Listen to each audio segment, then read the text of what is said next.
Now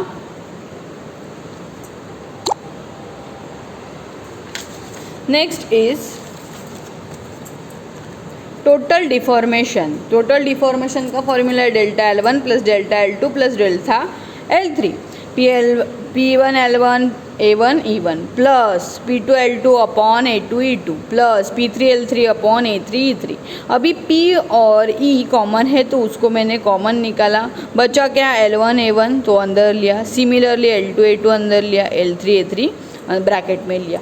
तो उसके बाद मैंने वैल्यूज़ पुट किए, सबका समेशन किया, आपको आया टोटल डिफॉर्मेशन। तो यहाँ पे मैंने लिखा total deformation in bar is 0.30 mm।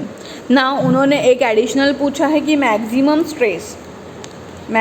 Stress कहाँ पे अकर होगा, तो जिसका एरिया कम वहाँ पे मैक्सिमम स्ट्रेस अकर होगा। तो जहाँ पे एरिया कम है 490 और पी तो 14 to 10 वहाँ पे मैक्सिमम स्ट्रेस इंड्यूस होगा।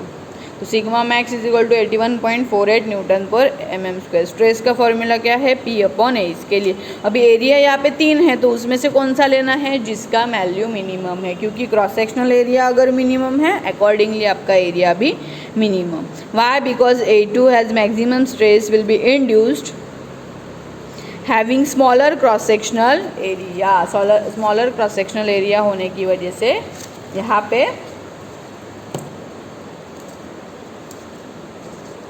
डिफॉर्मेशन और स्ट्रेस मैक्सिमम आता है सेकेंड पार्ट पे। Okay, so this is the type of sum. अभी मैं आपको सम्स लेने वाली हूँ, उसमें सिर्फ आपको मैं पी का वैल्यू कैसे कैलकुलेट करते हैं वो आइडेंटिफाई करके बेसिक सॉल्व करके दूंगी, उसके बाद वाला आपको सॉल्व करना है। Now area is 200 mm square दिया गया है, ई दिया गया है 2 × 10⁵ न्यूटन पर mm स्क्वायर। पी का वैल्यू फाइंड आउट करने बोला है। अभी ये पी का वैल्यू कहाँ से फाइंड आउट करेंगे, तो आप यहाँ पे डायग्राम देखो तो अब आपको पता चलेगा कि पी का वैल्यू कहाँ से फाइंड आउट करना है। ये है A B C and D. यहाँ पे है 50 किलो न्यूटन, यहाँ पे है 20 किलो न्यूटन, यहाँ पे दिया गया है पी और यहाँ पे दिया गया है 50 किलो न्यूटन। ओके, सो मैंने आपको प्रीवियसली जब फर्स्ट लेक्चर लिया था तभी आपको बताया था 3 कंडीशंस ऑफ इक्विलिब्रियम। 1 मीटर है तो उसको मीटर को mm में कन्वर्ट करना है, मतलब 1 मीटर इज इक्वल्स टू 1000, तो आप 1000 में ही पुट करो है। ओके, नाउ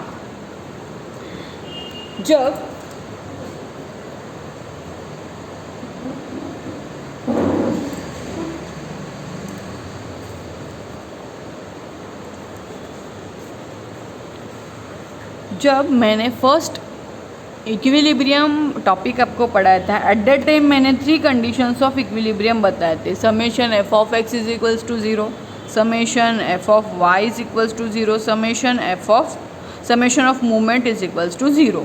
तो F of Y and movement हम लोग ने बहुत बार यूज़ भी किया है, मोस्ट ऑफ यूज़ होते हैं। एफ ऑफ एक्स जब हॉरिजॉन्टल फोर्सेस रहते हैं तभी हम लोग एफ ऑफ एक्स यूज़ करते हैं।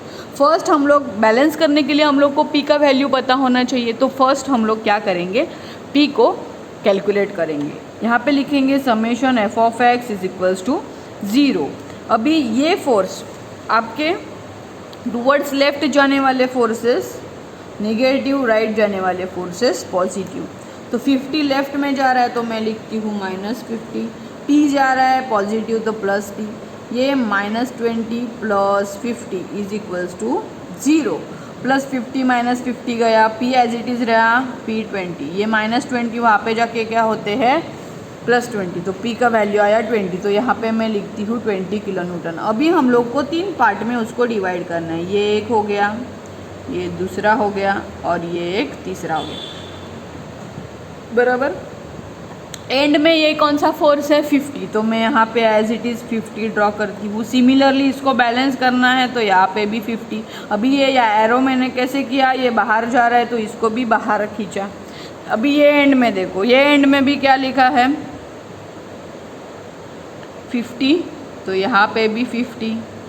सेंटर में देखो यहाँ पे है ये 20, इसके लिए एज इट इज़ लिखा।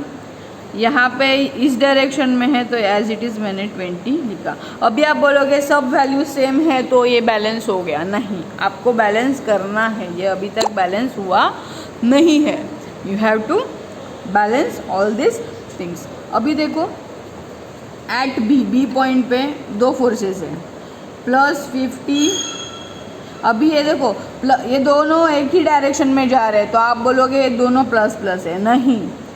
ऑब्जेक्ट को देखो, ये ऑब्जेक्ट को, ये सेक्शन को ये क्या कर रहा है, खींच रहा है, टेंसाइल है तो मैंने प्लस लिया। अभी ये ऑब्जेक्ट को ये प्रेस कर रहा है दोनों साइड से, कॉम्प्रेस कर रहा है तो -20 +30 -20 50 -20 इज़ 30 +30 आया, मतलब ये टेंसाइल है।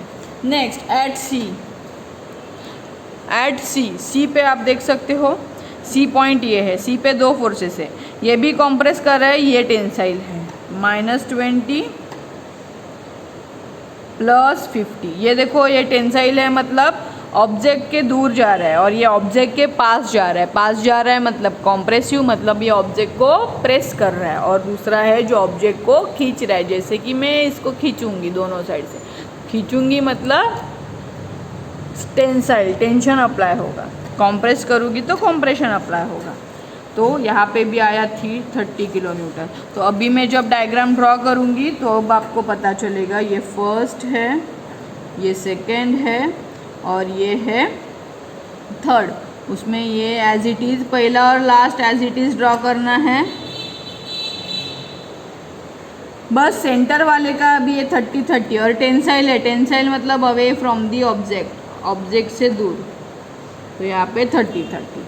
तो ये हम लोग का फाइनल फिगर हो गया। With the help of this figure P1, P2 and P3 आपको कंसिडर करना है, अदरवाइज आंसर्स रॉन्ग हो जाएंगे। ये कैलकुलेशन ही इम्पॉर्टेंट है, बाकी का सब गिवन है, लेंथ गिवन है, P हो गया, L हो गया, एरिया तो सम में ऑलरेडी मेंशन किया है, ई भी मेंशन किया है। Put the value, you will get the answer and calculate this sum. This is your tutorial sum, tutorial TU का मैंने ये सम दिया है। ओके, नेक्स्ट और एक हम लोग सम लेंगे, सिर्फ जिसमें मैं आपको कैलकुलेशन करके बताऊंगी कि ऑब्जेक्ट को कैसे बाइफरकेट करते हैं, तो आपको और अच्छे से आइडिया आ जाएगा।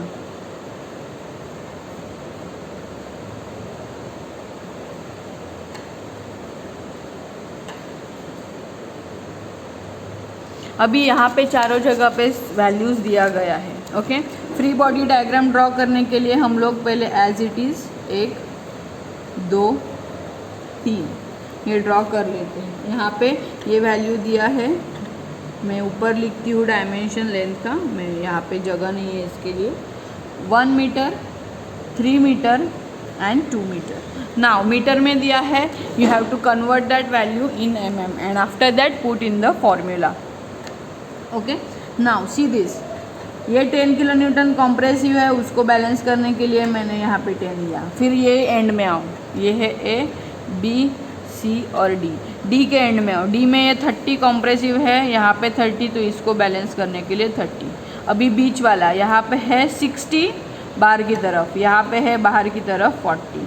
अभी ये दोनों वैल्यू चेंज है, तो अभी हम लोग को क्या करना है, एट बी पॉइंट पे 2 है फोर्सेस, ये कॉम्प्रेस कर रहा है -10, मतलब ऑब्जेक्ट को कॉम्प्रेस कर रहा है, ये ऑब्जेक्ट को खींच रहा है मतलब +40 -10 +30 किलो न्यूटन।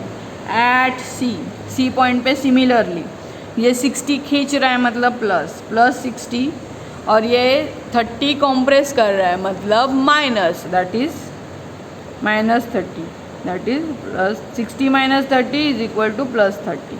तो +30 +30 आया, विच मीन्स आपका ये सॉल्व हो गया। तो सॉल्व होने के बाद हम लोग 3 डायग्राम वापस ड्रॉ करेंगे। यहाँ पे लिखोगे 30, यहाँ पे लिखोगे 30, यहाँ पे आएगा 10, यहाँ पे आएगा एज इट इज़ 10, और ये जो सेंटर वाला 30 प्लस प्लस है, प्लस प्लस मतलब अवे फ्रॉम दी ऑब्जेक्ट, तो यहाँ पे हाँ, तो this is your P1, this is your P2 and this is your P3, P1, P2 and P3, these are the sums of deformation. Okay, तो ये सब वैल्यूज़ है। ई का वैल्यू सब में नहीं दिया है तो आपको 2 × 10⁵ न्यूटन पर mm² लेना है। ओके, लेंथ दिया है, एरिया इज इक्वल्स टू, हम लोग अभी डिसाइड करते हैं, area is equals to 400 mm²। Okay, area and E यहाँ पे दिया गया है, लेंथ एंड बी यहाँ पे है, तो डेल्टा एल का फॉर्मूला है PL/AE। समझ में आया? सो बेसिकली इसको बैलेंस करना इम्पॉर्टेंट है।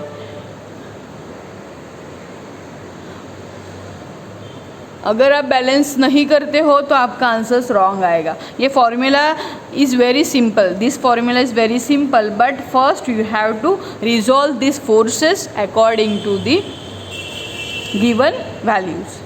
तो फर्स्ट रिजॉल्व करना इम्पॉर्टेंट है, उसका फ्री बॉडी डायग्राम भी इम्पॉर्टेंट है, फिर और उसका कैलकुलेशन कैसे आया वो आपको शो करना है। उसके बाद आपका ये टाइप का सम, अभी ये जो 2 सम हैं आपको ट्यूटोरियल में सॉल्व करने हैं, ये एक और ये दूसरा, क्योंकि इसका मैंने सिर्फ रिजोल्यूशन दिया है, आगे के स्टेप्स आपको करने हैं, तो वो 2 सम नए हो जाएंगे। ओके, और शेयर का भी एक सम मैं आपको ट्यूटोरियल के लिए दूंगी, और फर्स्ट टाइप के 2 सम दूंगी, तो 5-6 सम हो गए। और एक टाइप इसमें आता है वो है टेम्परेचर, स्ट्रेसेस एंड स्ट्रेन, तो वो हम लोग करने वाले हैं। ओके, तो टुडेज़ लेक्चर के लिए इतना इनफ है, this type is enough. Thank you.